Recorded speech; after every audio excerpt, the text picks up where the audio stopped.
4, 3, 2, 1. Booster ignition. And liftoff. The crew of Artemis II now bound for the moon. Humanity's next great voyage begins. Good roll pitch. Roger, roll pitch.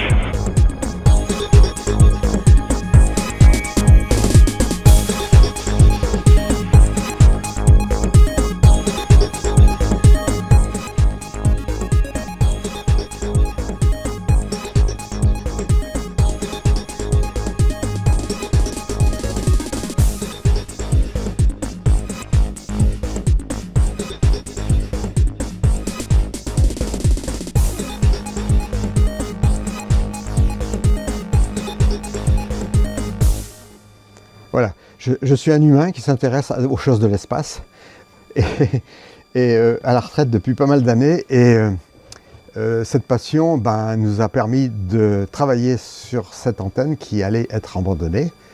Et donc, depuis 2007, je suis dans l'association ORPB, Observation Radio Plumeur-Bodou. Et bien sûr, nous faisons en premier lieu de la radioastronomie, mais aussi là, pour la première fois, on travaille sur une mission de ce genre. Artemis, c'est la nouvelle mission lunaire après Apollo. Donc il va y avoir plusieurs Artemis, hein. On est sur le 2, il y a eu le 1 en 2022 ou 23, je ne sais plus. Là, on est sur la mission 2, qui est la mission qui nous amène des humains sur la Lune, mais d'une manière différente d'Apollo. Et donc c'est différent d'Apollo parce que Artemis va nous faire des explorations réelles pour faire de la recherche sur le pôle sud, alors que les Apollo, tout est relatif. Ils se sont posés dans des endroits qui étaient plus accessibles sur l'équateur lunaire, sur du plat. Là, on va être dans des conditions difficiles.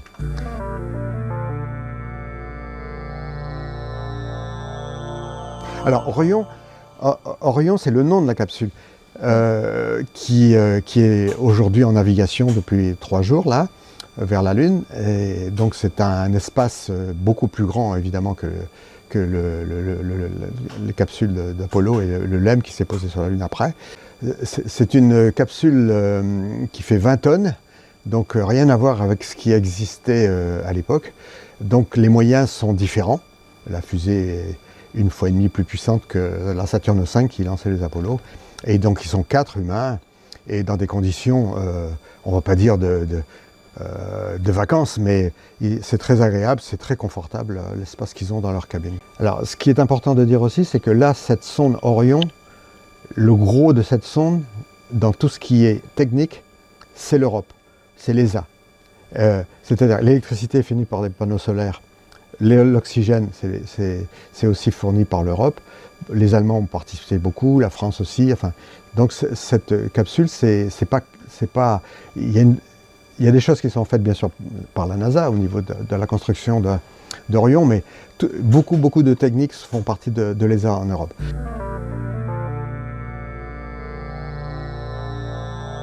Pourquoi ORPB a été sélectionné pour faire ce travail-là pour la NASA? Alors c'est un travail qui n'est pas une intervention directe sur la mission, mais qui est un contrôle. C'est-à-dire qu'ils utilisent ce qu'on fait. Ou pas d'ailleurs. Mais cette sélection, on a entrepris de faire ça au mois d'août 2025. Quelques personnes nous ont dit, mais vous avez les outils, vous avez les moyens, vous êtes assez fort pour faire ça, vous devriez arriver à faire ça. Donc on a rempli une espèce de cahier des charges qui nous a été fourni, qu'on a trouvé. La deadline c'était fin octobre et on a posté notre papier, notre demande fin octobre. On était en décembre, on était sur une liste provisoire, donc on a tout décrit, ce qu'on savait faire, ce qu'on avait fait, il fallait tout dire, et en fonction de ce dont ils avaient besoin. Il nous manquait des choses, mais on a dit qu'on a montré qu'on savait les faire. Et donc à mi-janvier, donc quelques 15 jours avant le départ prévu du 6 février, nous étions sélectionnés. Donc, et nous avons été les seuls sélectionnés en France, mais on ne sait pas combien de personnes ont demandé à en faire partie. Alors, en France, il y en a une. En Europe, il y en a 6 ou 7. J'ai un peu oublié maintenant. Et sur le monde, il y en a 34. Ils émettent 24 heures sur 24, mais sur Terre, une station ne peut pas recevoir 24 heures sur 24. La Terre tourne. Donc, sur les 34 stations, il y en a peut-être 10, 12 qui reçoivent en même temps. Et puis, on sort du champ de la visibilité. Là, actuellement, Orion est de l'autre côté de la Terre. Elle va se lever la semaine prochaine, la nuit prochaine, et on va la suivre. Le rôle, effectivement, là, on est bien sûr en train de suivre comme si on était dans la nuit prochaine. On voit exactement où est la capsule. On voit les erreurs de notre poursuite. On voit si on capte bien. Enfin, pour l'instant, il n'y a pas de signal parce qu'on est en simulation, mais la nuit prochaine, on aura notre signal. Le rôle, c'est de recevoir un signal qui lui-même est modulé différemment toutes les nuits, d'ailleurs, d'après ce que l'on voit. Mais on travaille sur le porteur du signal, donc qui est extrêmement précis. Et nous, ici, le gros du travail a été, d'une part, d'être sûr de recevoir ce signal, et d'une part, de faire le traitement du signal derrière. C'est-à-dire que derrière moi, ici, il y a du matériel qui numérise, et il y a une personne ici avec nous aussi qui travaille un petit peu dans l'ombre et qui fait beaucoup de travail de calcul. Il faut numériser et faire des calculs importants pour obtenir le Doppler du véhicule. Alors, l'effet Doppler, c'est un phénomène que tout le monde connaît. Il faut prendre l'analogie du Doppler. Alors bien sûr, on parle du Doppler dans la médecine, tout le monde connaît, mais je vais parler du Doppler qui est sensible pour nous tous les jours. Quand une voiture passe devant vous, avant de passer devant vous, elle arrive. Vous avez un son, elle arrive devant vous, là vous avez le vrai son, et quand elle s'en va, vous avez encore un autre son. Je vais le faire, tant pis, je le fais. D'accord. Surtout quand ça va vite. Là, ça va vite. Et donc, c'est aigu quand ça vient vers vous. C'est-à-dire que la source qui porte le son se propage. Le son se propage à 330 mètres par seconde.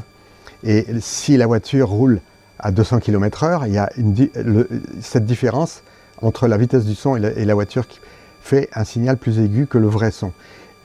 Devant vous, c'est le vrai son. Quand elle s'en va, c'est grave parce que ça s'ajoute.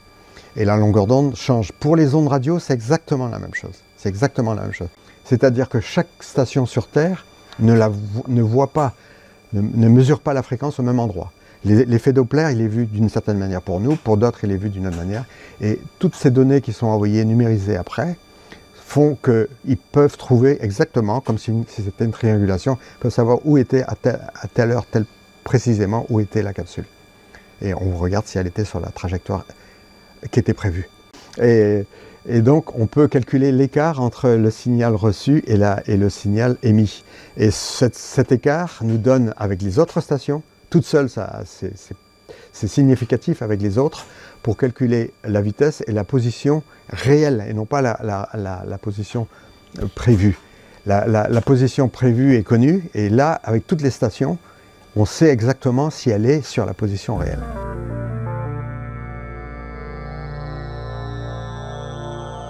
Alors, ORPB a préparé cette mission bien avant qu'on soit sélectionné officiellement. On était sur une liste d'attente, on s'est dit si on travaille au dernier moment, ça va être dur.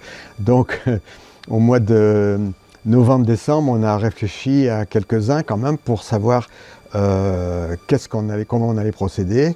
Et bien sûr, on a fait appel aussi à un petit peu d'aide au niveau des neurones de certains individus. On est toujours en contact aussi ici avec celui qui a participé à la construction de l'antenne. Donc on a fait pour ma part, j'ai fait la partie radio où la source a été calculée précisément de manière à recevoir cette fréquence-là, cette bande de fréquence-là. Cette antenne préservée, on a rapidement appris à s'en servir et à corriger ses défauts parce qu'à l'origine, elle n'a pas été construite pour faire des poursuites, mais on s'est aperçu qu'elle pouvait le faire. Donc, c'est aussi de l'informatique. Il y a bien sûr de la mécanique, on entend des relais électromécaniques et il y a de la mécanique importante dehors pour l'antenne. Et ces poursuites, on savait les faire déjà depuis longtemps. si on rentre dans la fabrication, de la préparation de cette mission, il y a dans tous les domaines, là on ne parle pas de la numérisation et du calcul du Doppler, mais le soft est très important aussi par rapport à la partie technique de la réception du signal.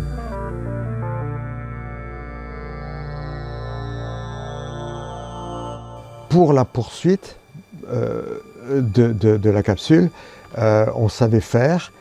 La seule difficulté que l'on a eue, c'est qu'on s'est aperçu tardivement maintenant, peut-être parce qu'il y a eu deux décalages pour le lancement, c'est que dans notre position sur Terre, on n'est pas les seuls, bien qu'on ait été sélectionnés, on était quand même sur des trajectoires très basses. Et donc, si c'est pour travailler une demi-heure, c'est dommage, mais il y a quelques jours, on a modifié la position basse de l'antenne, enfin, pas la position, mais la possibilité d'aller en position basse, de manière à rallonger les poursuites. Et donc là, on est toujours en simulation pour la nuit prochaine. En azimut, on est à 164 degrés, donc on est un peu avant le sud. Et en élévation, on est à 11 degrés 5. Déjà, on n'aurait pas pu faire tout ce qu'on a fait là depuis le début si on avait gardé la position de l'antenne du début. Et là, la Lune a une trajectoire depuis la pleine Lune, là, très très basse. Ça arrive de temps en temps. Hein. Donc la nuit prochaine, le méridien de la Lune doit être à 13 degrés. Cette nuit, elle est à 14 degrés. Mais du coup, on est obligé de positionner l'antenne avec cette élévation. Et ça, c'était une difficulté qui n'était pas prévue au départ. On s'est arrangé pour que l'antenne puisse descendre. Et on a modifié la position d'un capteur de manière qu'on ait ces visions-là de la capsule dans le ciel. C'est-à-dire qu'aujourd'hui, on peut démarrer plus tôt et finir plus tard, et la hauteur dans le ciel est toujours le même. Là, on fait une simulation de la nuit prochaine. Donc sur l'écran, on suit la trajectoire d'Orion, comme si on était à 4-5 heures. Là, on doit être à 4h30 du matin. Qu'est-ce qui va se passer la nuit prochaine? Alors la nuit prochaine, effectivement, c'est une nuit spéciale parce que vers 20h30 heure locale, des Côtes d'Armor, de France et d'Europe, la capsule Orion va passer derrière la Lune, et pour faire un record, alors un record quand même si les humains vont juste faire un petit tour derrière la Lune et revenir, il y aura un record, c'est-à-dire qu'il y aura un morceau d'orbite qui va être très très loin de la surface lunaire, entre 7000 et 10 000 km, on ne sait pas trop pour l'instant encore, mais il n'y aura jamais eu d'humains aussi loin de la Terre, jamais. C'est un record. C'est la première fois. Donc ils seront à 410 000, 405 000, je ne sais pas trop, mais ils seront loin. Ça a existé pour Apollo 13, quand Apollo 13 a eu un accident, je fais court là-dessus, mais ils ont fait exactement la même chose, à savoir qu'ils ont eu un accident, il y a une explosion, ils n'avaient plus leur module, on ne peut plus faire demi-tour. Ils ont été obligés de faire le tour de la Lune. Ils ont fait ce qu'il fallait pour faire exactement une trajectoire libre comme ça, avec retour vers la Terre.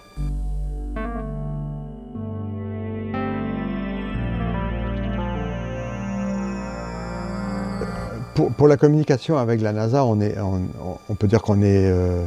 c'est pas du temps réel, comme j'ai dit tout à l'heure, donc c'est du passif. On envoie nos données. De toute façon, ce qu'on fait n'intervient pas dans ce qui existe. C'est pour l'avenir. C'est pour voir comment cette trajectoire a été bien suivie. C'est pour ça qu'il fallait beaucoup de stations. Et donc, les données qui sont calculées et numérisées ici sont dans des fichiers bien formatés comme il faut et envoyés de notre propre initiative. Pour nous, cette mission représente quand même un challenge d'abord, hein, parce que bon, avant qu'on remplisse les papiers, on s'est dit d'abord, est-ce qu'on est capable de le faire, hein. Donc il y avait des inconnus, donc on a discuté entre nous, quelques-uns, voilà, on peut se faire aider par-ci, par-là, enfin, je ne parle pas du côté financier, hein, je parle que du côté réflexion et de savoir-faire. Donc on s'est rendu compte que ça n'allait pas être si facile que ça, surtout qu'il y a eu des accidents de route, enfin des incidents de route. Hein. On ne pensait pas qu'on aurait été si bas, on ne pensait pas qu'on aurait eu des perturbateurs aussi. Mais avec le calcul et vraiment l'informatique et le traitement du signal. Le traitement de signal, c'est fondamental. C'est une petite expérience par rapport à un événement quand même scientifique mondial. Il ne faut pas non plus se cacher que les 4 humains qui volent qui sont à un peu plus de 1200 km/h, là, qui vont faire le tour de la Lune et revenir, bon bah, quand ils sont rentrés au bout de leurs 10 jours, c'est extraordinaire ce qu'ils ont fait. Ça met aussi en valeur ce qui a été fait avec les 12 hommes qui sont allés marcher sur la Lune il y a 53 ans.